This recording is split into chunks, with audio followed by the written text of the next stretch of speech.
بسم اللہ الرحمن الرحیم۔ السلام علیکم معزز طلباء کرام، آپ سب کیسے ہیں؟ آج ہم موطا امام محمد کے سبق نمبر 64 کو پڑھیں گے۔ آج کے ہمارے سبق کا عنوان ہے فرض نماز گھر میں پڑھنے کے بعد جماعت میں شریک ہونا۔ آج کے ہمارے سبق کا جو باب ہے یہ ایک الگ دوسرا باب ہے گزشتہ سبق سے ہٹ کر، اور اس کا جو نام امام محمد نے رکھا ہے وہ یہ ہے کہ باب الرجل یصلی المکتوبۃ فی بیتہ ثم یدرک الصلاۃ، کہ یہ باب ہے اس شخص کے بارے میں کہ جو فرض نماز وہ اپنے گھر میں پڑھتا ہے اور پھر وہ جماعت کو پا لیتا ہے یا جماعت سے مل جاتا ہے، تو اب نماز تو وہ پڑھ چکا تھا، تو اس کے بعد جب یہ جماعت میں شامل ہوگا اب یہ جماعت میں کیا پڑھے گا یا کیسے پڑھے گا، تو اس حوالے سے جو ہے وہ ہماری گفتگو ہوگی۔ سب سے پہلے ہم احادیث کریمہ کی قرات کریں گے، ان کا ترجمہ کریں گے، اور اس کے بعد پھر اس کی باقاعدہ وضاحت بھی کریں گے۔ تو امام محمد حدیث لاتے ہیں، اخبرنا مالک حدثنا زید بن اسلم عن رجل من بنی الدیل یقال له بشر بن محجن عن ابیہ انه كان مع رسول اللہ صلی اللہ علیہ وسلم فأذن بالصلاة فقام رسول اللہ صلی اللہ علیہ وسلم يصلي والرجل في مجلسه فقال رسول اللہ صلی اللہ علیہ وسلم ما منعك ان تصلي مع الناس ألست رجلا مسلما قال بلى ولكني قد كنت صليت في أهلي فقال رسول اللہ صلی اللہ علیہ وسلم اذا جئت فصلی مع الناس وان كنت قد صلیت۔ امام محمد فرماتے کہ ہمیں امام مالک نے زید بن اسلم سے خبر دی، وہ بنی ڈیل کے ایک مرد سے جسے بشر بن محجن کہتے ہیں یا جسے بشر بن محجن کہا جاتا ہے، اس سے روایت کرتے ہیں۔ وہ اپنے والد سے بیان کرتے ہیں اور وہ یہ بیان کرتے ہیں کہ ان کے والد نبی علیہ السلام کے ساتھ تھے اور نماز کے لیے اذان ہوئی اور نبی علیہ السلام نے نماز ادا فرمائی، تو وہ شخص اپنی جگہ پر ہی بیٹھا رہا۔ تو اس سے نبی علیہ السلام نے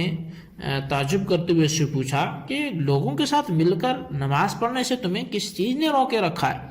کیا تو مسلمان مرد نہیں ہے؟ تو وہ کہنے لگا کہ کیوں نہیں، میں مسلمان ہوں لیکن میں نماز گھر میں پڑھ چکا تھا، اس لیے جماعت کے ساتھ میں شامل نہیں ہوا کہ میں نماز گھر میں پڑھ چکا تھا۔ تو اس پر نبی علیہ السلام نے ارشاد فرمایا جب تو آ ہی گیا تھا تو لوگوں کے ساتھ نماز پڑھ لیتا اگرچہ تو اس سے پہلے ادا کر چکا تھا۔ اخبرنا مالک عن نافع ان ابن عمر كان يقول من صلى صلاة المغرب او الصبح ثم ادركهما فلا يعيد لهما غير ما قد صلاهما۔ حضرت امام محمد فرماتے ہیں کہ حضرت نافع سے ہمیں امام مالک نے خبر دی کہ حضرت عبداللہ بن عمر رضی اللہ تعالیٰ عنہما فرمایا کرتے تھے جس نے صبح یا مغرب کی نماز ادا کر لی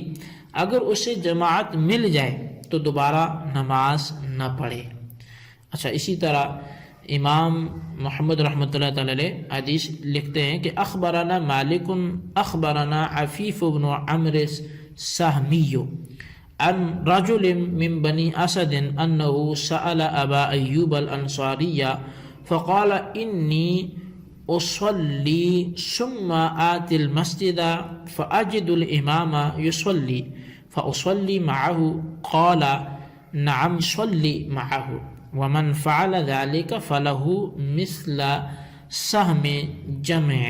او سهم جمع۔ امام محمد فرماتے ہیں کہ ہمیں امام مالک نے عفیف بن عمر السہمی سے خبر دی کہ قبیلہ بنی اسد میں سے ایک شخص نے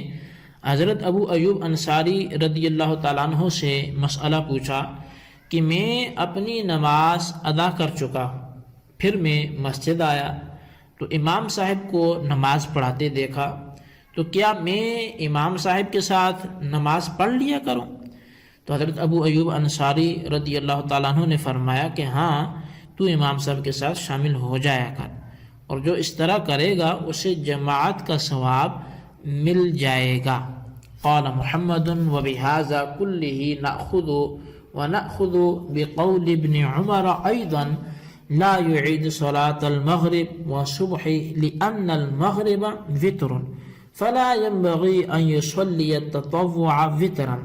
ولا صلاة تطوع بعد الصبح وكذلك العصر عندنا وهي بمنزلة المغرب والصبح وهو قول ابی حنیفہ رحمہ اللہ۔ امام محمد رحمۃ اللہ علیہ احادیث کے لکھنے کے بعد مسئلے کے احناف کو اور امام صاحب کے قول کو واضح کرتے ہوئے لکھتے ہیں کہ ہم ان تمام پر عمل کرتے ہیں، اور حضرت عبداللہ بن عمر رضی اللہ تعالیٰ عنہ کے قول پر بھی عمل کرتے ہیں، وہ یہ کہ نماز مغرب اور صبح کی نماز میں دوبارہ شامل نہیں ہونا چاہیے، کیونکہ مغرب کی نماز طاق رکعتیں ہیں، اس لیے نفلی نماز طاق رکعتوں والی ادا کرنی درست نہیں ہے، اور صبح کے فرائض ادا کرنے کے بعد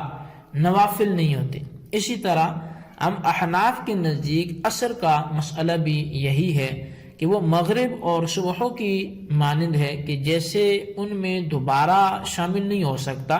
اسی طرح عصر میں بھی شامل نہیں ہو سکتا، اور یہی قول امام اعظم امام ابو حنیفہ رحمۃ اللہ علیہ کا بھی ہے۔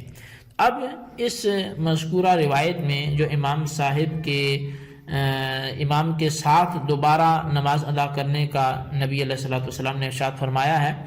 تو اس کا مطلب یہ ہے کہ امام کے ساتھ شامل ہو کر نفلی نماز جماعت کے ساتھ ادا کر لے،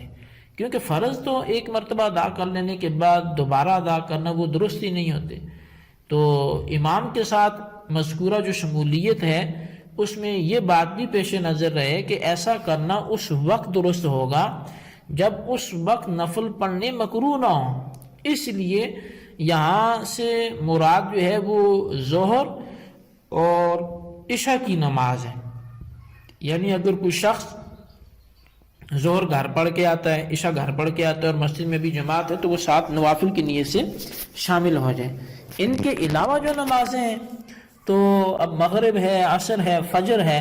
تو اس میں یہ دیکھنا ضروری ہے کہ جس جماعت میں شامل ہونا چاہتا ہے اس کی رکعت اور نوافل تعداد کے اعتبار سے مختلف حکم تو نہیں رکھتے، جیسا کہ مغرب کی نماز ہے کہ اس کی رکعت 3 ہیں لیکن نوافل 3 رکعت ہرگز ثابت ہی نہیں ہے۔ تو مختصر یہ کہ جس نے فرضی نماز الگ پڑھ لی اور پھر جماعت کھڑی ہوئی تو اگر ظہر و عشاء کی نماز ہے تو پھر نفل کی نیت سے اقتدا کر لے، اور اگر صبح یعنی فجر، عصر اور مغرب کی نماز تھی تو پھر اقتدا نہ کرے۔ اور یہ بات کوئی ویسے نہیں کہی جا رہی، بلکہ کتاب الآثار میں بھی امام محمد رحمۃ اللہ علیہ نے وہاں اخبرنا مالک بن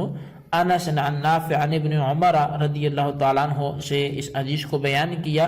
آپ فرماتے ہیں حضرت ابن عمر میں سے بیان کرتے ہیں کہ جب تو نماز فجر اور مغرب ادا کر چکے اور پھر ان کی جماعت ہوتی دیکھے تو جو تو پڑھ چکا ہے وہی کافی ہے۔ اس پر امام محمد رحمۃ اللہ تعالیٰ نے وہاں تبصرہ فرمایا کہ فجر اور عصر ادا کر لینے کے بعد جماعت میں شامل نہ ہونا اس وجہ سے ہے کہ حضور صلی اللہ علیہ وسلم کا ارشاد گرامی کے مطابق ان دونوں نمازوں کے بعد نوافل کی ادائیگی درست نہیں ہے۔ آپ نے فرمایا کہ عصر کے بعد غروب شمس تک کوئی نماز نہیں اور فجر کے بعد طلوع شمس تک کوئی نماز نہیں۔ تو بہرحال مغرب کی نماز ادا کر لینے کے بعد جماعت میں شمولیت اس لیے درست نہیں ہے کیونکہ یہ نماز 3 رکعت ہے اور 3 رکعت نفل ادا کرنے مکروہ ہیں، لہٰذا یہ آثار بھی اسی کی تائید کرتے ہیں کہ صبح، عصر اور مغرب ادا کر لینے والے کے لیے جماعت کے ساتھ نفل ادا کرنے کے لیے شریک ہونا یہ اس کے لیے درست نہیں ہے۔ تو حاصل کلام جو ہے وہ یہ نکلا کہ اگر 5 نمازوں میں دیکھا جائے کہ ایسی کتنی نمازیں ہیں کہ جن میں امام کے ساتھ وہ شخص کے جو گھر میں نماز پڑھ کے آیا تھا وہ امام کے ساتھ بھی شامل ہو سکتا ہے، ایسی کتنی نمازیں ہیں؟ تو ایسی آپ کو صرف 2 نمازیں ملیں گی، ایک عشاء کی ہے، ایک ظہر کی ہے۔ ان 2 نمازوں میں اگر کوئی شخص گھر میں پڑھ کے بھی آ چکا ہے تو وہ نفل کی نیت کرتے ہوئے، چونکہ فرض ادا ہو چکے تو وہ امام کے ساتھ مل سکتا ہے۔ لیکن اگر نماز فجر کی ہے یا عصر کی ہے تو پھر وہ اس لیے نہیں مل سکے گا کہ نہ تو فجر کے فرض پڑھنے کے بعد نفل ہوتے ہیں نہ عصر کے بعد نفل ہوتے ہیں، وہ فرض تو گھر پڑھ چکا تو اب نفل کی نیت سے بھی اقتدا نہیں کر سکتا۔ اور مغرب میں اس لیے نہیں مل سکتا کہ مغرب کی رکعت امام کے ساتھ ملے گا تو 3 پڑھے گا اور 3 نفل ہوتے نہیں، فرض تو یہ گھر پڑھ چکا ہے، تو لہٰذا اس لیے اس کا ملنا درست نہیں ہے۔ یہ ہمارا آج کا سبق تھا، اس کو آپ اچھی طرح سمجھیں، اس کے خلاصے کو اپنے رجسٹر پر ضرور لکھیں۔ اللہ تعالیٰ سے دعا جو ہم نے پڑھا سنا اسے یاد رکھنے کی توفیق نصیب فرمائے، آمین بجاہ نبی الامین صلی اللہ علیہ وسلم۔